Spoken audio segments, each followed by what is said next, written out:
चाहे हम परीक्षा दें या न दें, हर एक पेपर हमें कुछ न कुछ सिखाता है। आज जो ईओ आरओ का पेपर हुआ, इससे भी हमें सीख लेनी चाहिए। और मैं तो ये कहूँगा कि अभी 24-25 में ये आरपीएससी का नया ही अवतार है, और नया अवतार ही नहीं, रुद्र अवतार है। हमने इससे पहले 2-3 पेपर देखे थे। पहले संस्कृत डिपार्टमेंट सेकंड ग्रेड का पेपर देखा, जीके की बात कर रहा हूं मैं। दूसरा हमने जेईएन का पेपर देखा। तीसरा हमने आरएस प्री का पेपर देखा, और अब आपने देख लिया ये ईओ वाला पेपर। तो इसमें काफी स्तरीय पेपर है। इसमें 2 पोर्शन होते हैं, ए पार्ट और बी पार्ट। ए पार्ट में 80 प्रश्न है, वो जीके के ही हैं, और बी पार्ट है उसमें 40 प्रश्न है, वो उससे संबंधित हैं। मान लो कि हमें 40 से कोई लेना देना नहीं है, लेकिन 80 से लेना देना है। अब मैंने पेपर देखा, देख करके मैंने लोगों की प्रतिक्रिया भी जानी। मेरे भी कुछ स्टूडेंट्स हैं, वो इस परीक्षा में बैठे हैं, हालांकि वो व्याख्याता की या सेकंड ग्रेड की तैयारी कर रहे हैं, लेकिन फिर भी पेपर दे के आते हैं। पेपर में कुछ न कुछ हमें सीखने को मिलता है। जो पेपर में अपीयर होता है और जो नहीं होता है, उनमें ये अंतर, जो अपीयर होता है वो ज्यादा सीखेगा, इसमें कोई शक नहीं है। इसलिए पेपर देना चाहिए। अगर इजी अप्रोच में हमारा सेंटर है तो हमें ऐसा करना चाहिए। अब बात यह है कि इसमें जैसे कुछ प्रश्न जो आए, उससे संबंधित मैं आपसे बात करना चाहूंगा कि करेंट अफेयर्स वाकई जो है वो काफी डेप्थ में आ रहा है। हालांकि कुछ प्रश्न हैं वो फैक्चुअल भी हैं, जो हमने पहले पढ़ा है उनमें से भी है, लेकिन इतने से सिलेक्शन नहीं होता। दूसरा अगर हम देखेंगे, अवधारणात्मक प्रश्न है, यानी कॉन्सेप्चुअल जो प्रश्न है, कॉन्सेप्ट के जो प्रश्न है वो भी अच्छे थे। और करंट अफेयर्स की अगर बात करें तो नेशनल और इंटरनेशनल करंट अफेयर्स के प्रश्न अच्छे थे। और राजस्थान में भी देखो, जैसे जो राइजिंग राजस्थान है उससे संबंधित जो प्रश्न आए हैं, 2 प्रश्न आए हैं, आज वो भी स्तरीय प्रश्न ही मानता हूं मैं तो। कल्चर और हिस्ट्री और कल्चर है, वो भी कोई ज्यादा आसान नहीं है। हालांकि पढ़ने वालों के लिए तो कुछ भी हार्ड नहीं होता, लेकिन मैं सामान्य तैयारी वालों, जो सामान्य तैयारी वाले स्टूडेंट्स हैं, उनकी बात कर रहा हूं। तो अब हमें सीख मिलती है। जैसे अभी व्याख्याता की एग्जाम होने वाली है, और उसमें फर्स्ट पेपर है, उसमें जीके है, उसमें आपके यही पार्ट है। करंट अफेयर्स का एक बड़ा रोल उसमें है, 10 प्रश्न आएंगे, तो आपको इस पर ध्यान देना पड़ेगा। इसके लिए हम करें क्या? तो इसके लिए एक ही बात है, भरोसेमंद पुस्तकें पढ़ें, पहली बात।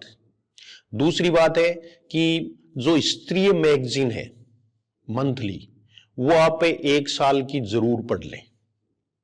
तीसरी बात है, अगर आप कर सकते हैं तो अखबारों से प्यार करें। एक अखबार है, उसको आप जचा लें, और उसमें एडिटोरियल में जो बात आती है या कोई इंफॉर्मेटिव उसमें कोई भी समाचार है, उससे आप नोट करें। मैंने पहले भी कह दिया था कि अपनी एक डायरी बना लें, और उसमें रोजाना जो है वो कुछ नया होता है उसको लिखें, थोड़ा थोड़ा स्पेस छोड़ते रहें, और जो नई बात है वो उसमें आप लिख लें। तो ये पेपर सभी ये कह रहे हैं कि बहुत टफ पेपर था, लेकिन इससे पता चलता है कि हम असली चीज पढ़ते नहीं, बल्कि ये बहुत टफ ऐसा कहा नहीं जा सकता। क्यों नहीं कहा जा सकता? कि अगर मान लीजिए आपने दत्तचित्त होकर के अखबार पढ़ा है या ऐसी मैगजीन है, उसमें आप गहराई तक गए हैं, तो ये बहुत आनंददायक पेपर था। एक ने जरूर कहा कि सर पेपर करने में आनंद आया, क्योंकि उसकी तैयारी अच्छी थी। तो इसलिए तैयारी अच्छी होगी तो हमें आनंद आएगा। जैसे कुछ प्रश्न है वो मतलब इंपॉर्टेंट भी हैं और थोड़ा होना भी चाहिए। जैसे अभेड़ा महल कहां है? कोटा में बताया। दूसरा देखिए नाना साहब का झालरा और इब्राहिम का झालरा है वो तारागढ़ अजमेर। इस तरह के प्रश्न है वो पूछे गए। जो कॉमन क्वेश्चंस हैं उनको अवॉइड कर रही है आरपीएससी। आरपीएससी है वो एक नया रूप ले रही है। इसलिए मैं आरपीएससी को धन्यवाद देना चाहूंगा कि जो लेबोरियस हैं, जो अच्छी तैयारी कर रहे हैं, कठिन मेहनत कर रहे हैं, उनको पूरा फायदा हो रहा है। पहले वाला जैसे ईओ का पेपर और अब जो पेपर हुआ उसकी तुलना करो आप, जो रद्द हो गया वो पेपर और ये पेपर, तो इसमें काफी डिफरेंस है, काफी डिफरेंस आपको मिलेगा। तो ये जो चीजें हैं वो बहुत इंपॉर्टेंट है। तो मेरा कहने का मतलब ये है कि स्तरीय पुस्तक पढ़ें, बाजारू पुस्तकों और गाइडों के चक्कर में न पढ़ें। एक ये जिलों के चक्कर में भी पढ़ते हैं, जैसे 41 वाला पहले 50 वाला पढ़ लिया, अब कौन सा पढ़ें, तो इसको एक बार अवॉइड करें आप। इसका पूरा जो है वो काम होने दो, उसके बाद परीक्षा से पहले आप पढ़ लेना। तो जीके है वो भी इंपॉर्टेंट है। हालांकि मैं हिंदी पढ़ाता हूं, हिंदी का ही स्टूडेंट हूं, लेकिन मैं आपको ये बताने आया था कि केवल हिंदी अगर आप अच्छी तरह से तैयार कर लोगे तो भी वहां सस्पेंस रह जाता है, क्योंकि फर्स्ट पेपर उसमें 40% तो लाने ही है, आपको लाने ही होंगे। और हमें 40% ही नहीं बल्कि उसमें 60 से अबव जाना होगा। पोस्ट थोड़ी कम है, बढ़ सकती है, लेकिन अब तो हमें फिलहाल तो इतनी मानेंगे। तो ये जो चीज है वो बहुत महत्वपूर्ण है कि हम फर्स्ट पेपर है उसको बैलेंस में कैसे लाएं। तो फर्स्ट पेपर को बैलेंस में लाने का एक ही तरीका है कि आप खुद है वो सेल्फ स्टडी करें और इस तरह की स्तरीय किताबें हैं वो पढ़ें, या किसी अच्छा जो टीचर है उसका मार्गदर्शन है वो भी उस सब्जेक्ट से आप प्राप्त करें, और अखबारों से प्यार करें। जो अखबारों से प्यार करता है उसका कभी भी जीके कमजोर नहीं होता। और एक चीज मैं आपको और भी बता सकता हूं कि आप बीबीसी से संबंधित जो भी आपको कुछ मिले, यानी जैसे आप मोबाइल में या जो भी चैनल है उसको आप रेगुलरली देखें। रेगुलरली है वो एक जजा लें कि मुझे इतने बजे से यहां तक ये देखना है, और वो सुने, और उससे भी आप जो है वो ये जीके तैयार कर सकते हैं। क्योंकि हमारा इंटरनेशनल और नेशनल जीके है उसमें करंट में थोड़े हम कमजोर ही हैं। और कॉन्सेप्ट क्लियर रखें और स्तरीय किताबें पढ़ें, फिर कोई दिक्कत नहीं आएगी, आनंद आएगा आपको पेपर करने में। तो मेरा ये आपको संदेश देना यहाँ फर्ज बनता था कि अब आप चेत जाएं। मैं आपको चेताने ही आया था कि आप जो हैं वो इन बाजारों पुस्तकों के चक्कर में पढ़ करके और ये रटाई का जो चक्कर है ना, ये थोड़ा सा छोड़ दें। रटना तो पड़ता है इसमें, मैं इससे इनकार नहीं करता, लेकिन आप रटें ध्यान से, और उसका जो दायां बायां है वो भी आप ध्यान रखें।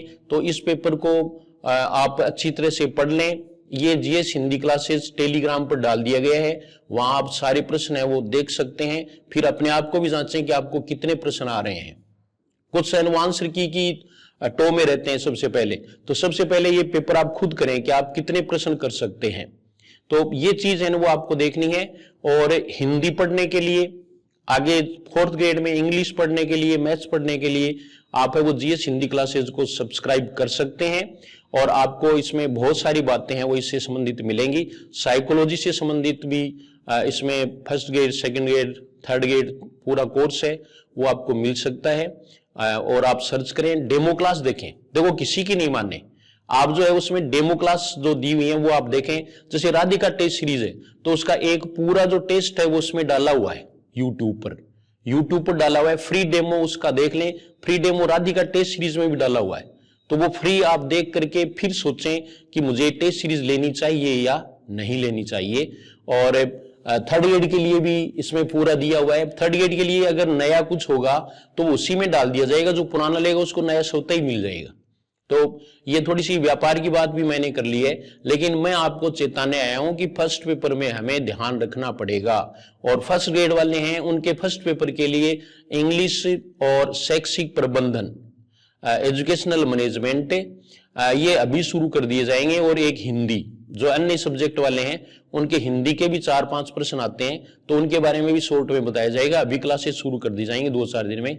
आप जीएस हिंदी क्लासेस को सब्सक्राइब कर लें। वीडियो है वो आप जरूर देखें, दूसरों को देखने के लिए कहें। और 4th ग्रेड वाले में आप मेरा सहयोग जरूर करेंगे। मैं बार बार अपील कर रहा हूं, मैं सोच समझ करके इसको शुरू करूंगा 2-4 दिन में। तो आप ही मेरे अच्छे मित्र भी हैं, दोस्त भी हैं, और मैं ये कह सकता हूं कि प्रेरक भी हैं, क्योंकि मुझे प्रेरणा हमेशा विद्यार्थियों से मिलती है। मैं विद्यार्थियों की ही सबसे बड़ी कद्र करता हूं। और ये आपको बता देना चाहता हूं कि 4th ग्रेड वाला है वो पूरी तरह से फ्री ऑफ कॉस्ट होगा।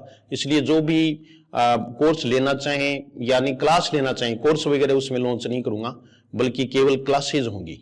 और रेगुलरली जो क्लास लेगा तो उसको निश्चित रूप से फायदा होगा। इंग्लिश में, हिंदी में, मैथ्स में, सभी सब्जेक्ट्स हैं वो उसके क्लियर हो सकते हैं।